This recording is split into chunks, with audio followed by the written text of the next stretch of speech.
Well, these are the frozen tomatoes from my freezer, and I'm going to try and make some sauce.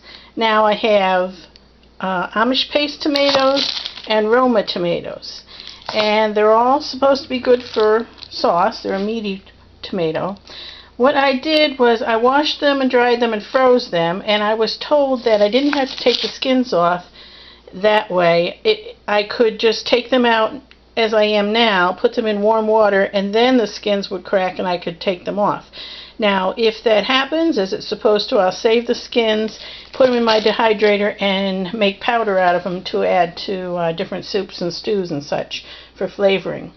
But for right now, what I'm going to try is taking these tomatoes, soaking them in warm water, just briefly to see if the skins will slide off once they start to warm, and if that works, hooray, it worked. And then after all the skins are off, I'm going to put them in this big pot. It happens to be my canner, but I'll use it just as a cooking pot, and cook down the tomatoes to make a sauce.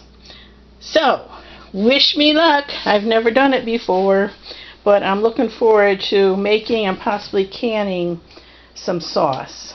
I have some round tomatoes. I think there's Brandywines and Mortgage Lifters and a few other generic type tomatoes still in the freezer, which I may end up adding to this if I don't have enough.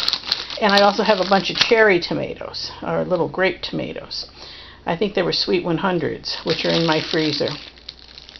So here we go, off to make tomato sauce. Well, I've got warm water going into this pot.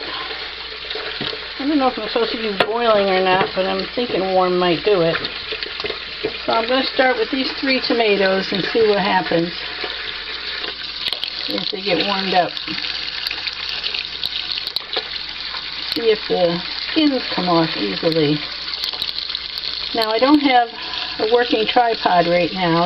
Actually, the little screwy thing in the bottom of my camera which holds the tripod fell right out and got lost, so I can't screw my camera onto a tripod, so I have to hold it as I do this.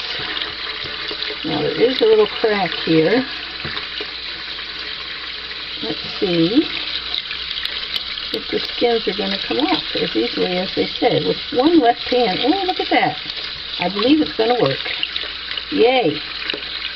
Yep, they're coming. I'm bobbing for tomatoes here.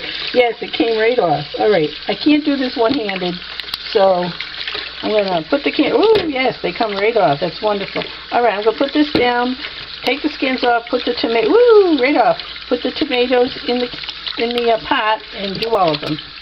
I'll give you another example of just how easy this is. Take your frozen tomato out of the warm water that you've had it in for just seconds, maybe a minute. Alright, I can take the core off because it's just soft enough to do that.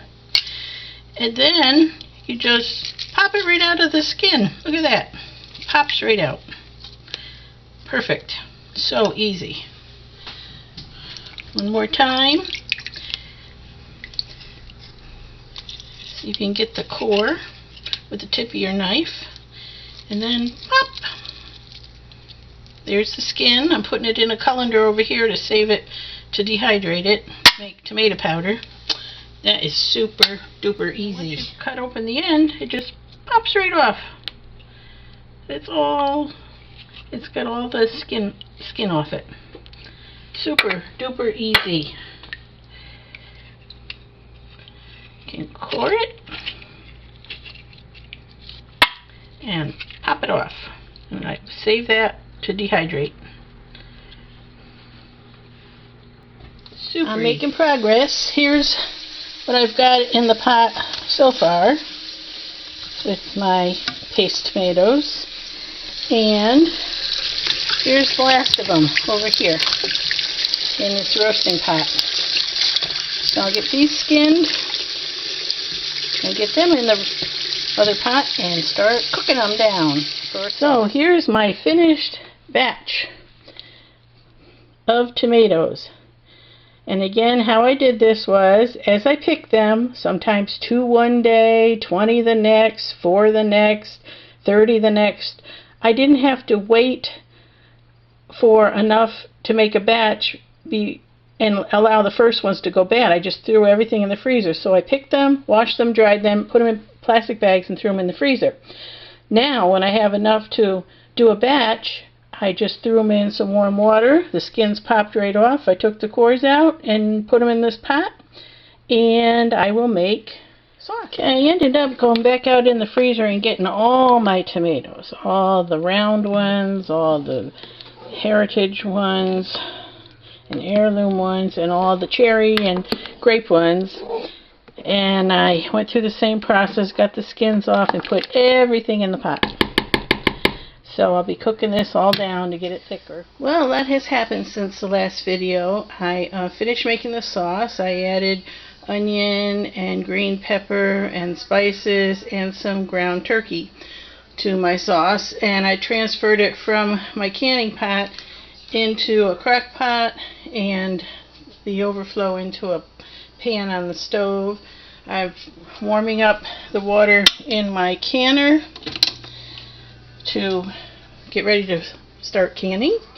I've got my lids back here. My rings are washed and dried and waiting. And I've washed my bottles, all my jars, inspected them for cracks around the rims and hairline cracks in the body of the jars, and they're warm, waiting for me to fill them, which I'm going to do right now.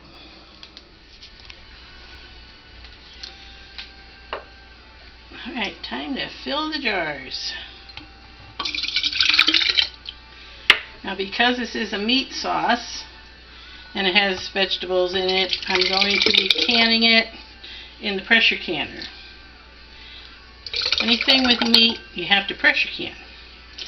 And what pressure can does differently than water bath canning is the pressure allows the heat to rise higher than you can with just water bath canning, and that means you can kill more of the dangerous bacteria that would exist in low acid foods like meats and certain vegetables.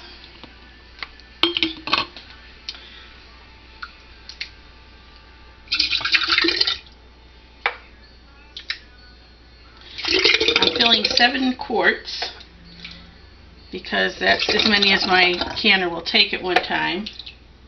I'm not sure how much extra I'll have. These are all tomatoes from my garden and a few peppers from my garden, but also some store peppers. And I'm filling the jars to just below the rim, because that's 1 inch of headspace, which is what you want when you're canning tomato sauce.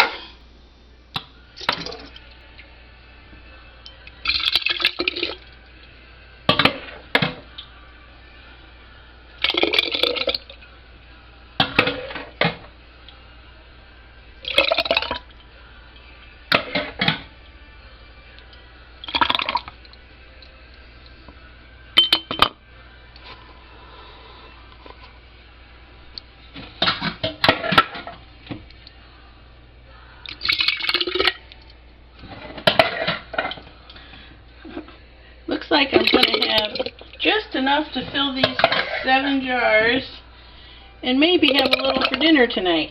That's about it. And it might only be dinner for 1 tonight. I'm really close.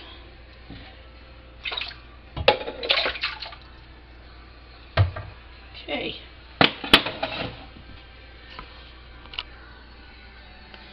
That's all I got left in my crock pot, which isn't a whole lot. Just that much. So that looks like dinner tonight. Whew, also looks steamy. Okay, 1, 2, 3, 4, 5, whoop, 6, 7. Yep, there's my 7 jars.